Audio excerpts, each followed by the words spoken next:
Ce journal vous est offert par le FPI, Fonds de promotion de l'industrie, votre partenaire privilégié pour la réussite de vos projets.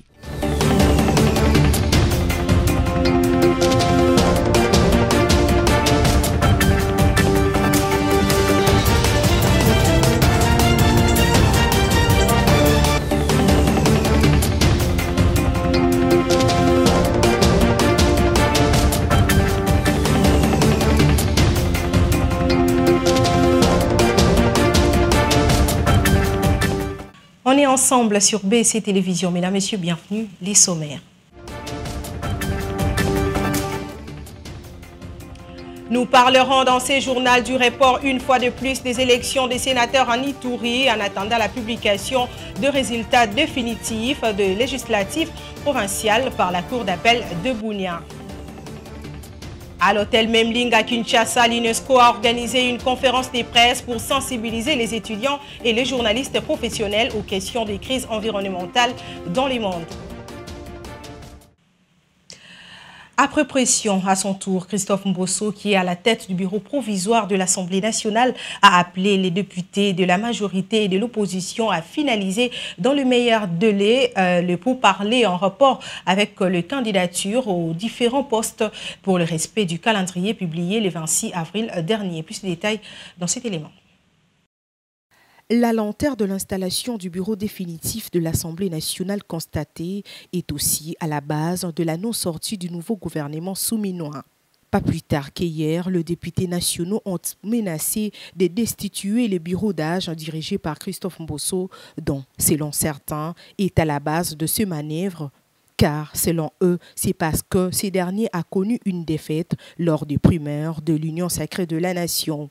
Cependant, accusé de bloquer l'élection de membres du bureau définitif de cette chambre, Christophe Mbosso, qui est à la tête du bureau d'âge, a demandé à travers un communiqué à la majorité et à l'opposition de finaliser dans le meilleur délai le pourparler en rapport avec les candidatures à différents postes. Car l'exécution du calendrier publié le 26 avril 2024 a comme première étape le dépôt de candidature après son actualisation humaine. Pour rappel, à l'Assemblée nationale, sur les 7 postes qui composent le bureau définitif, 6 postes reviennent à la majorité parlementaire et un seul poste est attribué à l'opposition. Et ces postes n'est rien d'autre que celui du rapporteur adjoint. La centrale électorale a annoncé le mardi 7 mai 2024 un énième report des élections sénatoriales en Ituri au 24 mai prochain en attendant la publication de résultats définitifs de législatives provinciales par la Cour d'appel de Bunia. Pour la Commission électorale nationale indépendante à CENI, les députés provinciaux de l'Ituri doivent attendre la publication définitive de résultats des élections étant donné qu'il avait été annulé partiellement par la Cour d'appel de Bunia pour raison d'inéligibilité de Thomas Lubanga et Yves Kawa Pango. À en croire cette juridiction, la CENI devrait réattribuer des sièges, notamment dans les circonscriptions de Bunia et du territoire d'Irumu, ce qui n'a pas été encore fait. Ainsi, les candidats sénateurs et les députés provinciaux se disent bloqués pour poursuivre le processus électoral. C'est la deuxième fois que la CENI reporte ces élections en Ituri, d'abord prévues pour le 29 avril, ensuite le 8 mai et maintenant le 24 mai. On écoute à ce sujet le vice-président de l'Assemblée provinciale de l'Ituri, Adaba Moussumbuko. Par rapport aux élections, il n'y a aucune activité. Sinon, déjà, on avait été saisi au plus tard le vendredi, puisque le dernier communiqué avait annulé la campagne électorale qui était précédemment organisée. Tant que la Cour d'appel se prononce, les candidats qui vont échouer auront le droit d'attaquer ces résultats-là, puisque le député, avant de devenir sénateur, doit être proclamé définitivement. C'est ce que nous attendons jusque-là. La population de la province de l'Ituri très satisfaite du développement et du changement de leur province durant ces 3 années, bien que la province soit sous état de siège. Les routes sont asphaltées à Bunia et la restauration de l'autorité est effective et remarquable par les habitants de ces coins du pays. La presse locale. Deux avancées considérables et remarquables, jamais égalées, sont à mettre dans l'actif de l'état de siège en Ituri durant ces 3 années d'affilée de gestion. Sur le plan de développement, l'asphalte a élu domicile en ville de Bunia, au centre-ville et recoin du chef-lieu de l'Ituri. À cet intervalle même, la restauration de l'autorité a été effective dans certaines entités de l'Ituri, témoignent quelques habitants interrogés ce mardi 7 mai 2024. À Bunia. Sous l'état de siège, Bunia est la seule ville au Congo aujourd'hui qui a un stade moderne qui déjà s'est terminé à Kindia, qui a la voirie urbaine qui s'asphalte chaque jour. On est au-delà de 20 km. Un aéroport international en construction, une université moderne en construction. Aucune autre ville n'a eu cela. Et le prochain gouverneur qui va venir après l'état de siège, nous ne voulons pas des explications. Il doit être capable de nous montrer lui aussi l'argent et des kilomètres d'asphalte qui vont se poursuivre. Le gouverneur Luboya nous a montré, contrairement à tous les autres gouverneurs qui ne faisaient que pleurnicher. Les militaires ont bien travaillé vraiment. Ils ont construit des grands marchés. Nous sommes très à l'aise et nous voulons qu'ils restent longtemps ici car ils ont maîtrisé vraiment les problèmes des Litouris. Pour nous, nous encourageons à ce que les autorités de l'état de siège puissent multiplier de mécanismes pour que la paix soit totale dans les périphéries de la ville de Bunia et dans les fins fonds de territoire. D'autant plus que ça, la paix, les autres aspects deviennent un peu non visibles et moins impactants. Moi, je vois les changements positifs. Quand j'étais arrivé ici en 2011, je ne dormais pas. Il y avait tellement de bandits qui dérangeaient les gens. Mais depuis l'arrivée de l'état de siège, il y a la sécurité et le développement. L'approche militaire et non militaire adoptée par le gouverneur militaire de l'Ituri, le lieutenant-général Luboyanka Shomodjouni, depuis la mise en place par le chef de l'État, permettent à ce jour de stabiliser cette partie du pays. La réconciliation et le pardon mutuel sincère restent les conditions sine qua non, en plus des efforts de l'État pour obtenir une paix durable en Ituri. Revenons à Kinshasa. La commission mise en place par la ministre d'État, ministre de la Justice, Rose Mutombo Kiese, pour travailler sur la surpopulation dans les prisons de Kinshasa, Makala Ndolo a remis son rapport entre les mains de la ministre d'État. Sachez que plus de 1700 détenus ont été déjà libérés. Regardez. Plus de 1500 détenus, civils et militaires, ont été libérés de la prison centrale de Makala suite à l'opération déclenchée par le ministère de la Justice. Opération qui vise à désengorger les centres pénitentiaires et les rendre vivables. Après environ 45 jours de travail, Justin Kibamba Mouké, président de la Cour de cassation et président de la commission chargée des désengorgements, dépose des rapports auprès de Madame le ministre d'État, ministre de la Justice et garde des Sceaux, Rose Mutombo.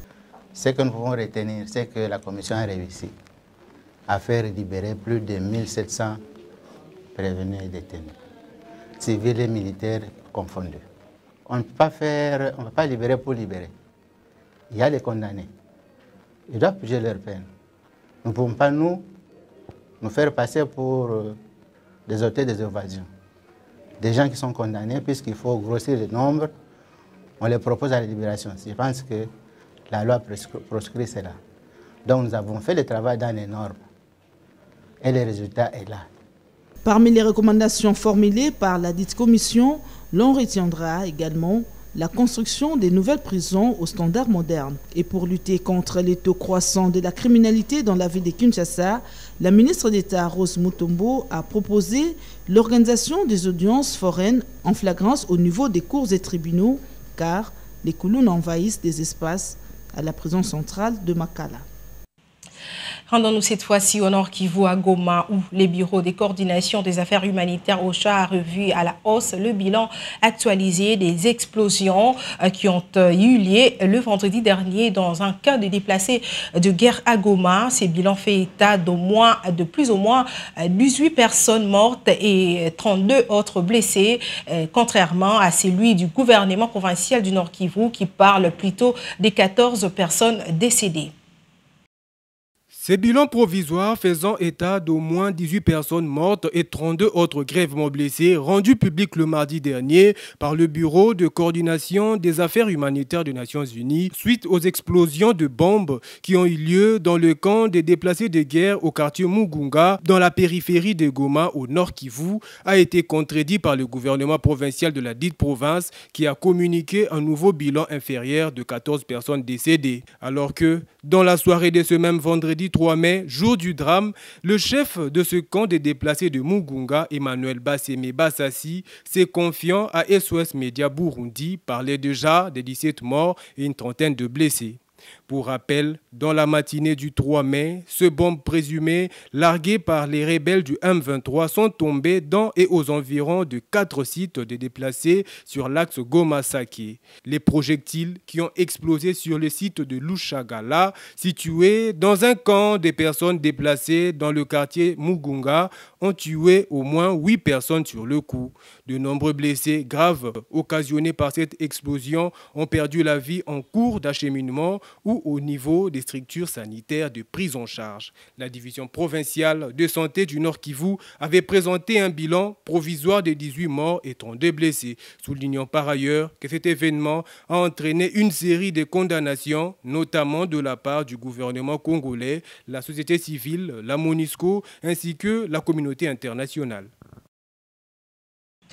Vous l'avez certainement appris, un immeuble de 4 niveaux avec cave dénommé Satellite situé en plein ville basse du Congo central, plus précisément à Matadi, s'est écoulé hier mardi 7 mai 2024. Cet effondrement a été provoqué par le fait qu'avait pris le rez-de-chaussée la veille, bilan un mort et 2 personnes blessées. Les détails, c'est avec Patricia Bomolo. Cette statistique a été livrée par le maire de la ville de Matadi, Dominique Nkodia, devant les médias. Ils ont pu limiter les dégâts en demandant aux habitants de l'immeuble et aux populations riveraines d'évacuer les lieux, étant donné que l'immeuble présentait déjà des fissures.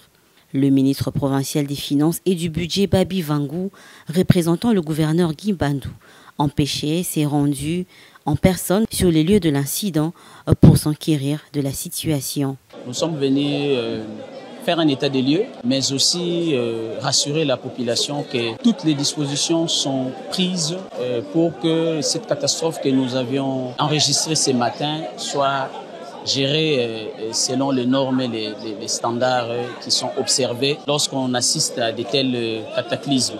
Les services de l'administration publique aussi, sur place, sont en train de faire leurs constats et rapidement faire un état des lieux et dresser un protocole d'intervention pour que nous puissions rencontrer tous les défis. Donc les engins sont là, nous attendons pour commencer l'intervention les véhicules anti-incendie parce que la fumée témoigne qu'il y a encore du feu sous les décombres.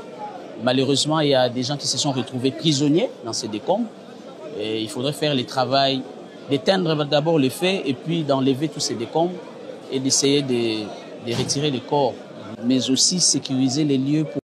Et ensuite, pour pallier à cette situation et éviter ces genres de catastrophes à l'avenir, une réunion de comité de crise a été organisée au 3e niveau de l'immeuble du gouvernement de province, présidé par le ministre des Finances et du Budget. En prit part à cette réunion, les membres du cabinet du gouverneur et ceux du conseil de sécurité, le maire de la ville de Matadi, le chef de division de l'urbanisme, des affaires sociales et humanitaires, de l'environnement, santé et des travaux publics, le bourgmestre de Matadi et Nzanza et les médecins. Et enfin, pour déterminer les circonstances et les causes de cet incident, une enquête a été ouverte. Pour rappel, c'est dans la matinée du mardi 7 mai 2024 que cet immeuble de 4 niveaux plus cave s'est écroulé au Congo central, dans la ville de Matadi. Je le disais en titre, en marge de la Journée mondiale de la liberté de la presse célébrée le 3 mai de chaque année, l'UNESCO a organisé une conférence de presse ce mercredi 8 mai 2024 à Kinshasa pour sensibiliser les journalistes professionnels, les étudiants en journalisme et tant d'autres invités aux questions de crise environnementale dans le monde. Roger Matadi et Générose Sengo, témoins de l'événement.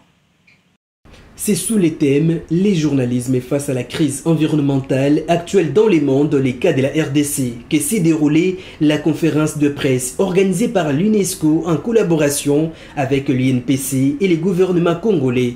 À l'occasion de la Journée mondiale de la liberté de la presse, célébrée le 3 mai de chaque année. La presse au service de la planète, les journalismes face à la crise environnementale, ce sont des questions qui ont été abordées pour encourager les journalistes professionnels de bien faire leur travail en ajoutant dans leur grille de programme les émissions environnementales. L'activité s'est déroulée dans la salle Virunga à Memling Hotel où plusieurs personnalités du pays, les journalistes professionnels et les étudiants en journalisme ont pris part.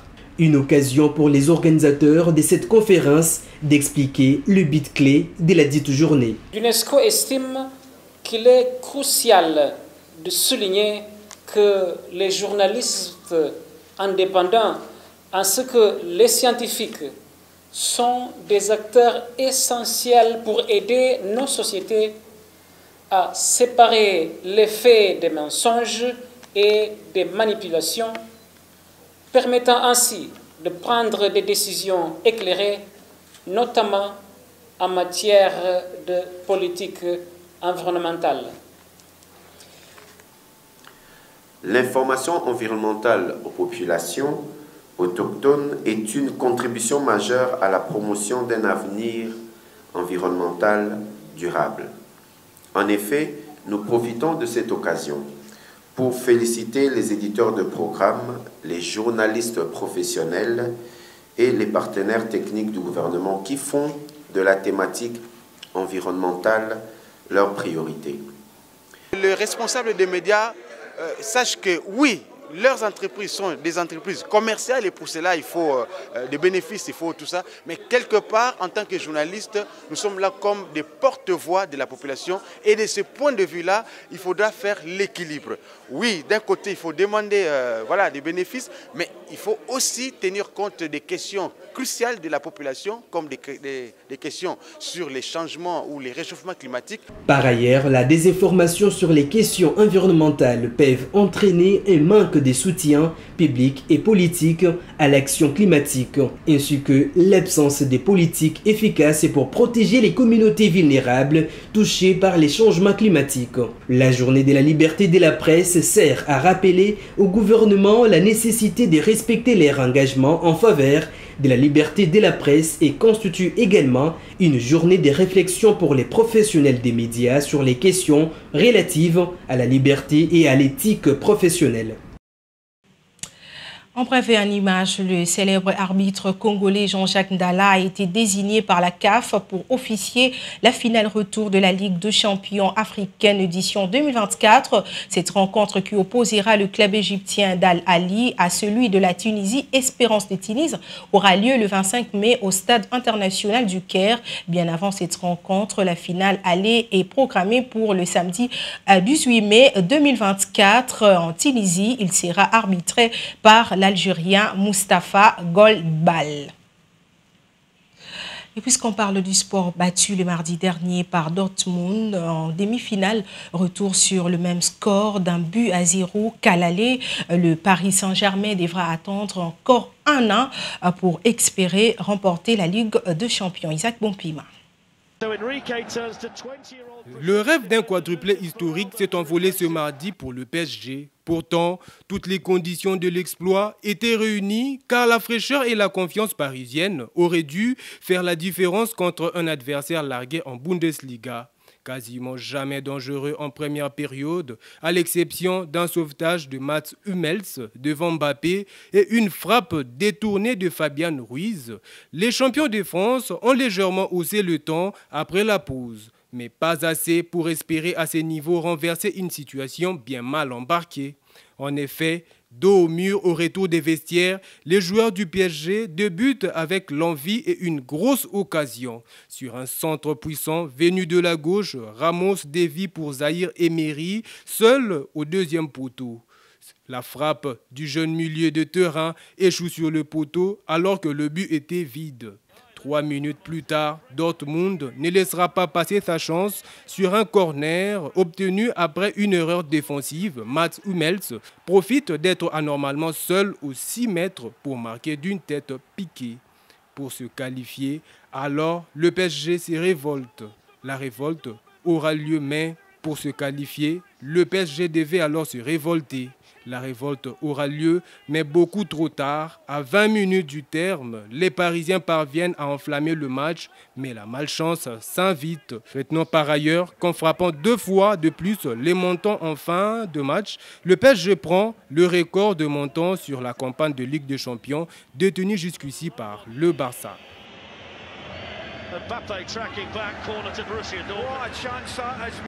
Place à présent au rappel de principaux titres. Nous avions parlé dans ces journaux du report une fois de plus des élections des sénateurs en Ituri en attendant la publication de résultats définitifs de législatives provinciales par la Cour d'appel de Bunia. À l'hôtel Memling à Kinshasa, l'UNESCO a organisé une conférence de presse pour sensibiliser les étudiants, les journalistes professionnels aux questions des crises environnementales dans le monde entier. C'était l'essentiel de l'actualité de ce mercredi. Messieurs, dames, merci de l'avoir suivi. Demain, retrouvez Roger Matadi. À la prochaine.